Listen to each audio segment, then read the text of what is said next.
So what do you guys think of the background? Not bad, so right. It's definitely a work in progress, so don't judge too much yet.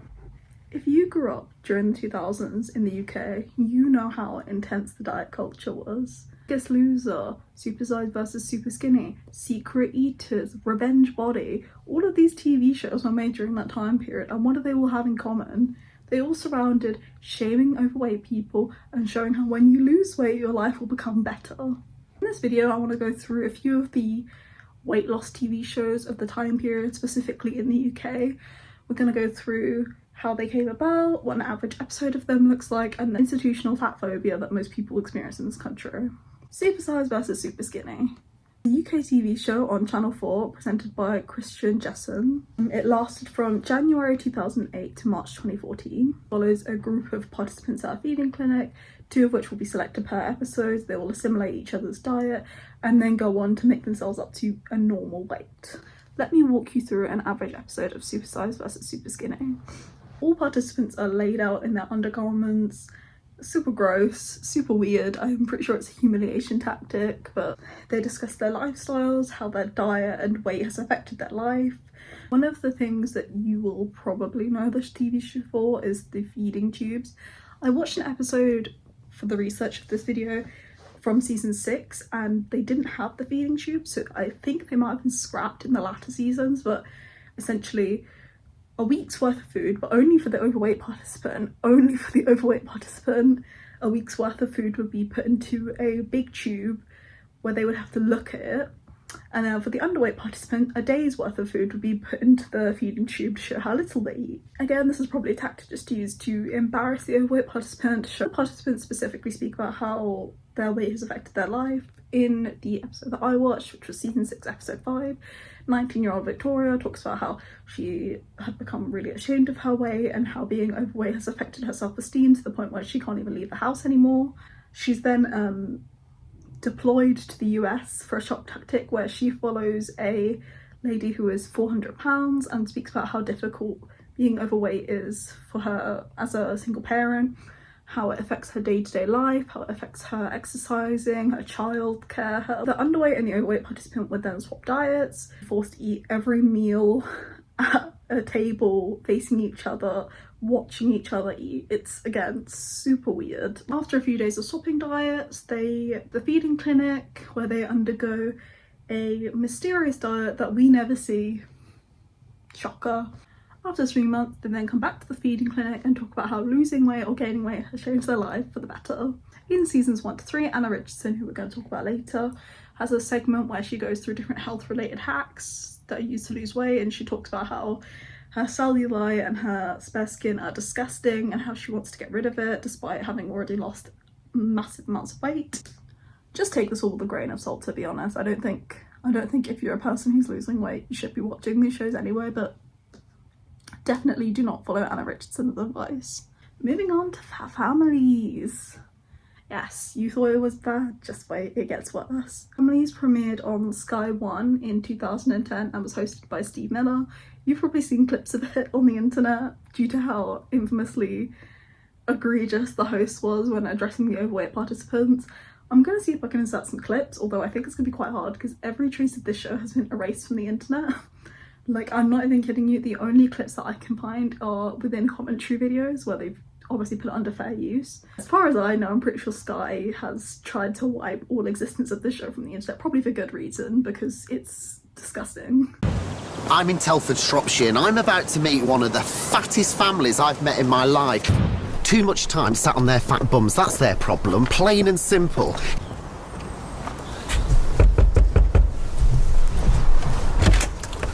Hey, fatty. Good morning. How you doing? Steve Miller also has ousted himself as being a bit of a deplorable human being anyway, so around for 2 seasons and was ultimately cancelled due to low ratings. The show follows Steve entering a home with participants, assimilating their diet, and then putting them under a intense weight loss program, to which they come back and do a makeover scene at the end. Average episode of Fat Families. Steve will spend the first about 5 minutes insulting the family and making various fat jokes. I get this all with a grain of salt. I really...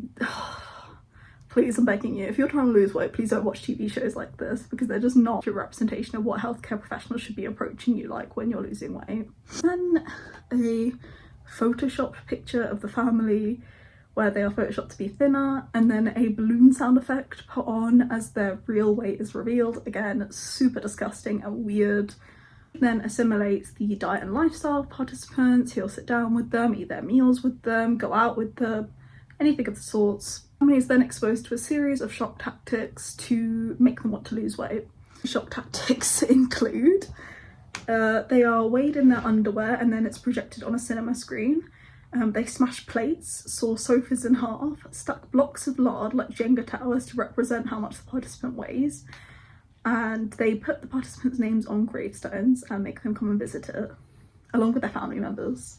There's then a time jump where participants have lost weight, again, mystery diet that we're never told about, and a makeover is given to them. Usually a teen stylist will come in, do their hair, do their makeup, pick out a cute outfit for them, maybe something that they couldn't fit into before. They're then showed their new body in the mirror because they haven't been looking at themselves at all, obviously, up until this point, and they usually get quite emotional. Now, secret eaters. So I had to watch an episode of each of these TV shows to make my notes, and I have to say Secret Eaters was one of the worst watches of all of them. Fat Families was up there, but Secret Eaters is particularly egregious. Remember Anna Richardson, who we talked about in Super Size vs Super Skinny? Now she gets her own show. Broadcasted on Channel 4, it lasted for 3 seasons and 22 episodes in each season. The premise of the show essentially follows the fact that people gain weight because they don't take responsibility for what they eat. Families are put under 24-hour surveillance with private investigators following them everywhere, cameras being put up in their home. Every aspect of their diet and lifestyle is monitored by the host, and they're put under a 10-week weight loss program. An average episode of Secret Eaters. We're introduced to the family, their family dynamic, their occupation, their ages. So are asked to make a self-report food diary for a week leading up to the show's filming. Cameras are set up all around their house. They're also followed out of the house if they go out to eat. By the way, if you thought that they knew about the private investigators, they didn't. They didn't know they were being followed everywhere they went. It's to me because at the start of this show, they present it like the participants have consented to this, but no, they have someone following them wherever they go for that time period that the show is being filmed. In one of the episodes specifically, season 1, episode 6, one of the participants speaks about how she has PCOS and that greatly contributes to her weight gain, which the show discredits time and time again and basically just calls her lazy. There's been a lot of evidence to show that PCOS does cause weight gain due to hormonal imbalance. But obviously they don't want to speak about that because this whole show is just about blaming overweight people. And just like all the other shows, they speak about how their weight has affected their life. So in this episode particularly, it talks about how she has PCOS and how it affects her day to day. And she speaks about how she can't visit the fertility clinics until she's lost weight because healthcare professionals do not take her seriously. Again, we're going to get into that in a minute. After a week of being recorded, they are then presented with an evidence board and a table is set out of all the food they ate all week. Now, after that week of being followed, told that they were being followed by PIs. Again, super unethical. Absolutely nobody should be allowing that. They're given examples of their unhealthy binging, which has contributed to their weight gain, one of which was, that I watched, was eating 10 squares of dark chocolate over 5 days, so 2 squares of dark chocolate a day was counted as binging. Get the work colleagues of the participants to snitch on them as well when it comes to the food diaries. Participants are then put on an intense diet plan. The episode that I watched, again, the participant who was a 26-year-old woman was put on a 1,500 calorie diet, which, again, to put it into perspective, 1,500 calories is enough calories for a child in this country. Contestants also normally have quite severe body issues, which is exacerbated by being insulted and recorded by the host and then put on public display. Calories are also meticulously recorded down to the number in every single aspect, so even if they go to like a restaurant or they eat out, all of their calories will be tracked by the private investigators. Needless to say that weight loss programs of the 2000s presented themselves as self-help, but they just weren't. And time again that diets don't work and that fat shaming doesn't work either. I also think that one of the biggest issues with these shows is that they don't show why people in this country gain weight, they just show how. For example, we have economic gaps in this country. Buying food is particularly expensive, especially now. Middle class people have this argument of, well, you know, fruits and vegetables are so cheap, but you have to remember that parents feeding children need sustenance. If you're going to spend £3 on dinner, you're going to spend it on a packet of kale and carrots, or are you going to spend it on maybe some potato smileys? You need to be able to feed people with sustenance. If you don't have a lot of money, food needs to go a long way. Most people in this country now have 1 to 2 jobs. They don't really have time to work out. Stuff like gym classes, gym memberships, clubs, fitness classes, they're all dependent on having time, particularly in the mornings when people are going to work. Having 2 to 3 hours a day to exercise is a luxury as well. Diet foods and programs are also often really expensive. The ability of fast food as well is more appealing to working class audiences. It's so much easier to just grab a Greggs on the way home than serve 2 or 3 hours to meal prep. So give no credit to genetic predisposition, despite the fact that 70% of overweight bodies in the UK have genetic predisposition to it. Why is it difficult to be overweight in the UK? I think that with shows like Secret Eaters, where they present it particularly as it being your fault that you can't lose weight, really don't give enough credit to how much the people in this country who are overweight try to lose weight and how much being overweight affects your day-to-day. Doctors often don't take you seriously in this country if you're overweight. Rebecca Heels, I'm really sorry guys. In my last video I pronounced everyone's names wrong and I felt really bad afterwards, but gonna try my best. I went to The Guardian that she was diagnosed with airway irritation at a young age and she was just told to lose weight, and every time she went to the doctors after that and she complained of this airway irritation, she was again just told to lose weight. Her symptoms persisted through college and beyond, and she went to 11 different doctors who all told her to just lose weight. Eventually she went to the ER in 2012 and was diagnosed with lung cancer. The thing that I really hate about these TV shows is that they portray fatness as a choice. You are overweight because you choose to be and you choose not to eat healthy, which is just not true. We could all eat the same things and all look completely different. It really does depend on the person. According to Fuller et al. 2015, healthcare providers hold strong negative attitudes and stereotypes about people with obesity. There is considerable evidence that such attitudes influence perceptions, judgment, interpersonal behaviour and decision making. This makes high BMI individuals more susceptible to lower quality care based on healthcare professionals stereotyping them as lazy, greedy or lacking discipline, with an assumption of indifference rather seeing obesity as a health condition is. Prejudice can result in misdiagnosis and mistreatment, even the potential for refusal as a patient. There's long-term studies surrounding diets as well, so that most people who go on diets end up gaining the weight back, if not more. 5 children classified with an eating disorder in this country also cite being as overweight by their parents at the start of their eating disorder. Fatness is also the basis for most childhood bullying. Overweight individuals are also less likely to be hired in the UK, and if they are, they're more likely to experience weight-based discrimination.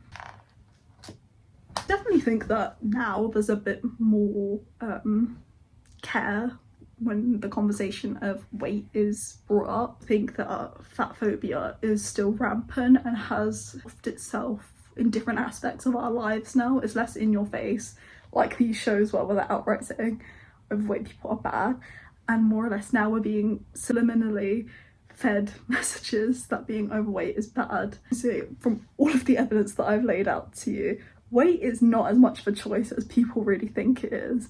A lot of your weight is determined by other factors, which these shows just do not give any credit to.